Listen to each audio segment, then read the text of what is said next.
Welcome to July's reading log. This month I've read over 20 volumes of manga and I want to talk about it. So go ahead, get cozy, get some snacks, and enjoy the video.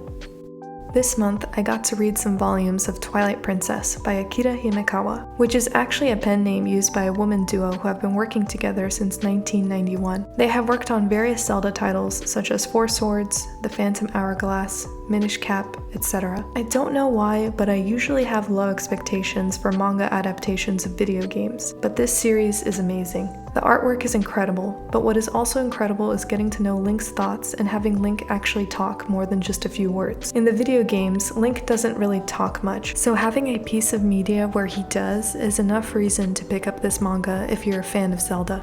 Our Dreams at Dusk by Yuki Kamatani was one of the best things I've read this month. Before I get into talking about Our Dreams at Dusk, I will warn that this series has some content that can be triggering. I will list that content on the screen now.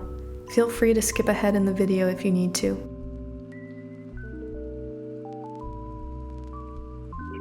I personally loved my experience reading this first volume. The artwork is so beautiful. I went back several times just to look at the artwork again before progressing to the next pages. The use of visual metaphors is stunning and sucks the reader into the story. Our Dreams at Dusk is about a teenage boy, Tasuku, who deals with forcefully being outed as gay at school. Tasuku tries to play it off, but on the inside he's not sure how he can continue living. He contemplates ending his life, but is taken back when he sees someone in the distance who appears to jump off a building. He rushes to find out what happened to them and finds them casually walking around town. This person he meets is Someone-san. Someone-san runs a drop-in center for those who need a safe space and invites Tasuku to spend his summer there. At the drop-in center, our protagonist meets others who are also queer. There he begins to accept himself slowly, with the help of those around him. I can't wait to read the other volumes in this series. I am emotionally invested in the characters. I want to know what happens. I am going to get the other volumes as soon as I can. Cat Gamer by Wataru Nadatani was probably the coziest manga I read this month. It's one of those volumes that you pick up after a rough day and it feels like a warm, fuzzy hug. The protagonist, Riko, is a hard-working employee who gets her work done and avoids overtime religiously. She does this all for one reason: to get home, get cozy, and play hours of video games. One day, someone at the office spots a stray cat in the parking lot and asks if anyone would like to adopt the cat. Without thinking, Riko says yes, even though she doesn't know anything about cats or how to take care of them. This series is basically a slice of life series about a working woman who loves video games and how she adapts to her newly adopted cat. There are some challenges, such as her cat turning off her gaming console before she saved her game, but overall, the cat adds value to her life and she adds value to that cat's life as well. Altogether, it's a wholesome manga and I look forward to reading more of it. Until I Meet My Husband is the manga adaptation of Ryosuke Nanasaki's autobiography, which has the same title. Yoshi Tsukizuki, a BL manga artist, did all the art for this volume, which is beautiful by the way. The manga follows Ryosuke's journey of self-discovery and all the places he went looking for love until he finally meets his husband. I enjoyed this overall, but I was hoping that there would be more chapters showing the relationship between him and his husband before and after they got married.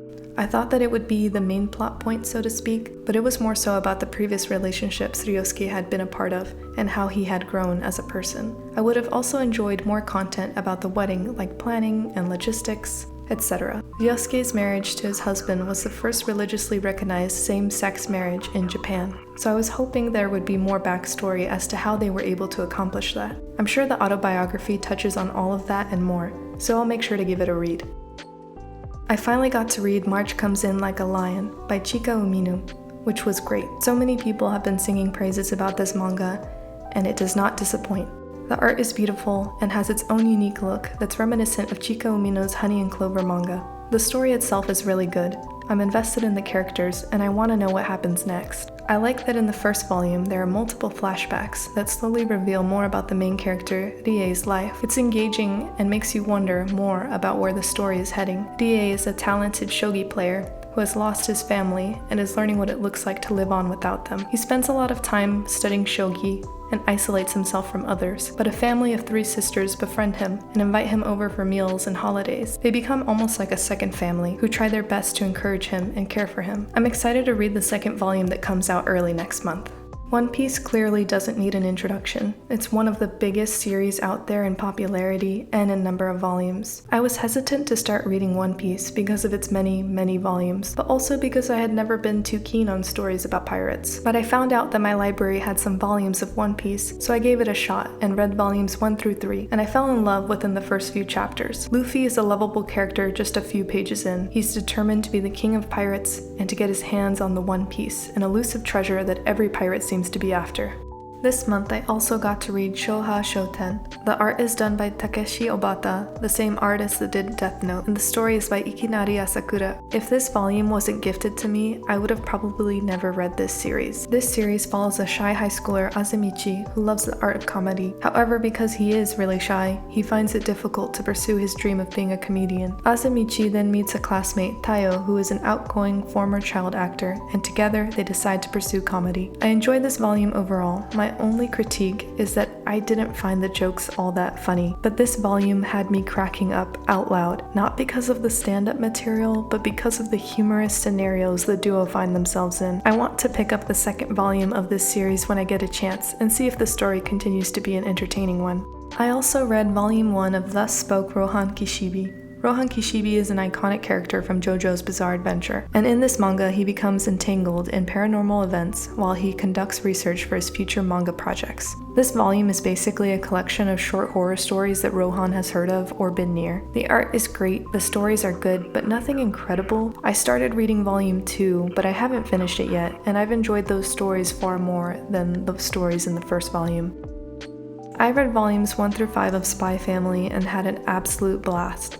I don't have much to say about Spy Family other than you need to read it. It's got wholesome stuff, action, suspense, and humor. It's a great series. Basically, it's about this sham family that is hiding secrets from each other. The dad is a spy whose sole focus is his mission of keeping peace between the East and the West. The mom is an assassin who only agreed to a sham marriage in order to keep suspicion off of her, so that she can continue her job as an assassin. The daughter is a telepath who knows the secrets both of mom and dad, but because she's an orphan, she's happy to just have a family.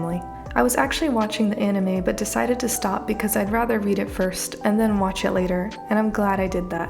I also got to read the first 2 volumes of Fruits Basket. I have the first in my collection and I borrowed the second from the library. I didn't enjoy reading it as much as I thought I would. I like the concept and how the 12 Chinese zodiacs tie into the story. I think it's interesting and cute, but it's a little too melodramatic for me. I think I might continue reading it from my library, but I won't be buying any more volumes of it soon. I know it's a classic and it's definitely good, but it's just not really my thing.